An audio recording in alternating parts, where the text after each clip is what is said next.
RIND, Radio Tanggap Bencana.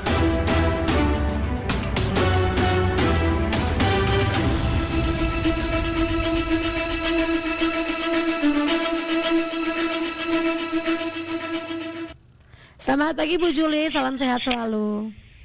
Selamat pagi kakak, salam sehat untuk semuanya. Baik, Ibu sebelumnya Provinsi dulu ya, NTT terpilih sebagai tuan rumah program pendidikan kecakapan wirausaha ini. Terima kasih.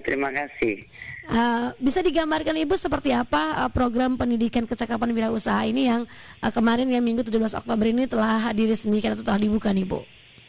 Baik. Saya agak mundur sedikit saja ya supaya ada gambaran tentang PKW tersebut. Baik. Jadi sekitar 2 bulan yang lalu itu saya di pusat itu melihat ada program dari Kemendikbudristek yang namanya PKW itu untuk seluruh Indonesia. Pada saat itu saya mengajukan kepada Dekranasda Pusat melalui Ibu Endang Budi Karya, istri dari Menteri Perhubungan, untuk bisa perjuangkan saya intinya kepingin melestarikan budaya menenun. Karena kita mengingat bahwa kita punya penenun ini rata-rata kan mama-mama yang sudah tua, tetapi yang anak-anak muda, anak-anak milenial tidak mau menenun. Dan saya takut suatu saat kita punya budaya menenun ini akan punah. Makanya kita mengajukan diri untuk supaya ada yang namanya PKW tersebut itu khusus untuk para penenun. Jadi PKW tersebut itu diperjuangkan tadinya 1.000 itu tuh kakak, 1.000 itu untuk seluruh Indonesia. Tapi puji Tuhan Ibu Endang Budi Karya perjuangkan sehingga 1.000-nya itu diberikan kepada NTT, Nusa Tenggara Timur.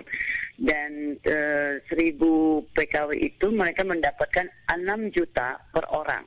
Jadi total itu sekitar 6 miliar yang NTT dapatkan. PKW-nya itu ada 1.000 dibuat tema oleh Menteri Kemendikbudristek Pak Nadiem, itu adalah Tekun Tenun NTT. Jadi tema tersebut ini tersebar untuk ke seluruh, dibantu oleh ibu-ibu bupati dari seluruh kabupaten kota di NTT, sehingga kita ada dari NTT itu ada 1.000 itu tersebar. Jadi masing-masing PKW itu mendapatkan 6 juta, yang mana itu adalah 60% untuk mereka pelatihan. Yang melatih itu adalah tidak orang dari luar, tetapi mama-mama penenun kita yang ada di desa masing-masing. Karena mama-mama kita ini yang bisa kan dari luar malah belajar menenunnya ke kita. Dan juga 40% yang dari 6 juta tersebut itu adalah untuk mereka modal, akan diberikan itu adalah alat tenun, alat gulung benang komplit dengan juga benang kira-kira 20 kepala yang mana bisa menghasilkan 2 lembar tenun, sehingga tenun tersebut bisa kami Dekranasda Provinsi NTT bersedia untuk beli secara tunai untuk mereka supaya ada perputaran untuk menjadi pengusaha tenun dan menjadi penenun. Dan kami bersyukur beruntung sekali pada saat ada jadwal Pak Wapres ke Kupang, Ibu mendampingi, sehingga kami mengundang Ibu untuk launching pembukaan. Kebetulan memang pas waktunya, memang Tuhan izinkan pas waktunya, sehingga Ibu berkenan untuk mampir ke Dekranasda Provinsi NTT.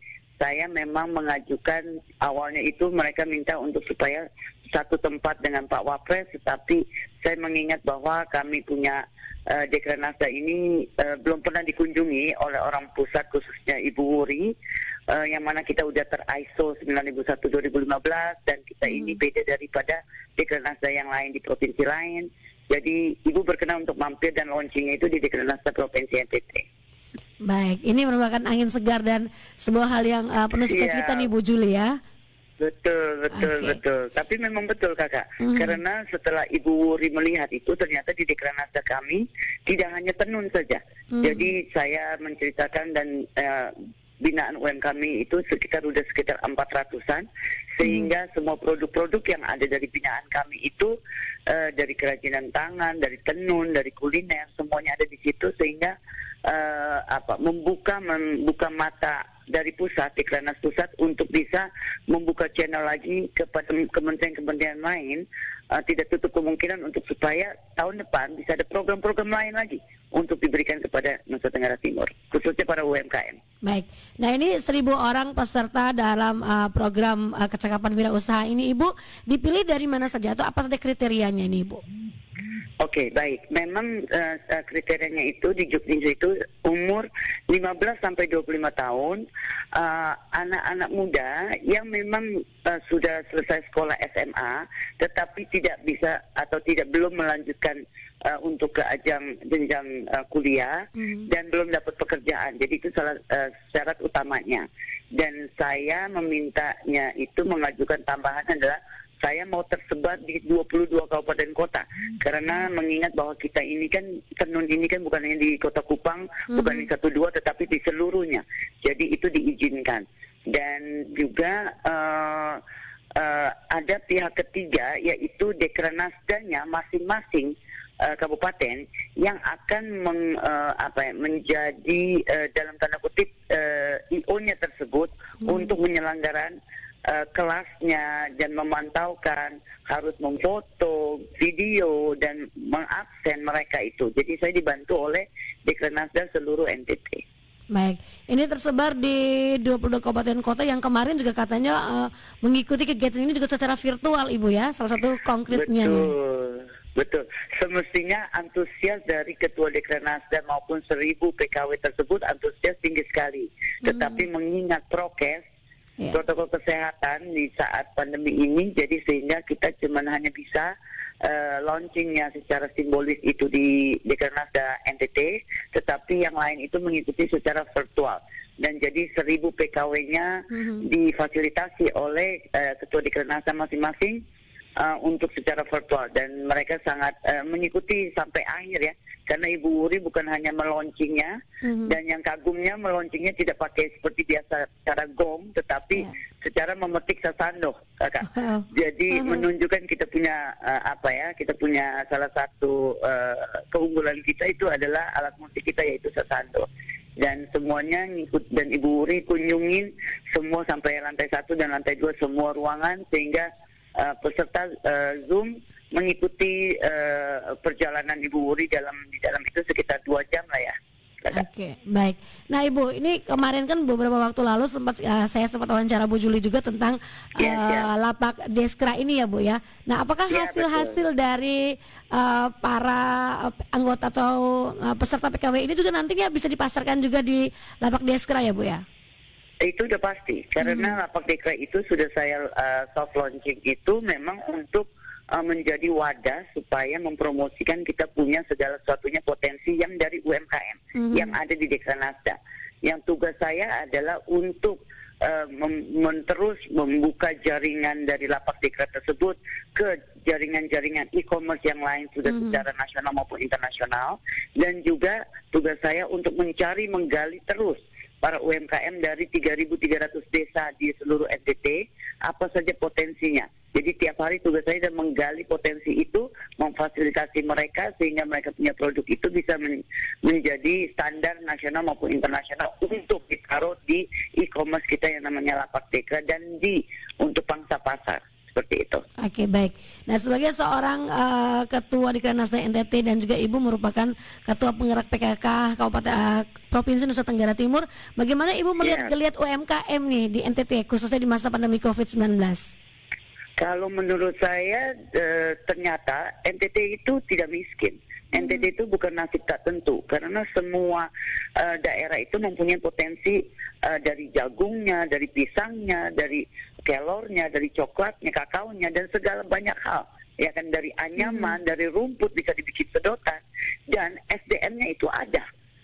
SDM-nya selama ini ada, hanya memang mereka ini tidak tahu bahwa yang ada itu adalah potensi. Seperti itu, yang mereka ada di depan mata itu adalah potensi. Kita datang untuk membimbing, memberitahu bahwa ini semuanya itu adalah dalam tanda kutip adalah duit, uang, yang mana bisa perekonomian mereka itu bisa ditingkatkan dengan hasil yang dari potensi daerah masing-masing. Tugasnya kami pemerintah, saya dibantu oleh Dinas Perindak, dengan didukung sekali oleh Gubernur dengan DPRD Provinsi NTT, itu saya didukung sehingga kami tugasnya adalah memfasilitasi mereka, membina dan memfasilitasi mereka dan membuka lapangan marketnya sehingga ya itulah yang kami berjalan selama ini. Saya lihat luar biasa, malah tiap hari saya hampir mendapatkan telepon. RRI ND ini termasuk salah satu yang membantu saya mensebarkan sampai pelosok desa yang saya belum pergiin. Jadi mereka ini banyak sekali yang sudah ke Dekra maupun telepon atau WhatsApp ke saya tentang potensi mereka, dan saya akan bimbing mereka sampai hilirnya seperti itu. Oke, yang terakhir Bu Juli, harapan dan goal yang ingin dicapai ini seperti apa, Bu?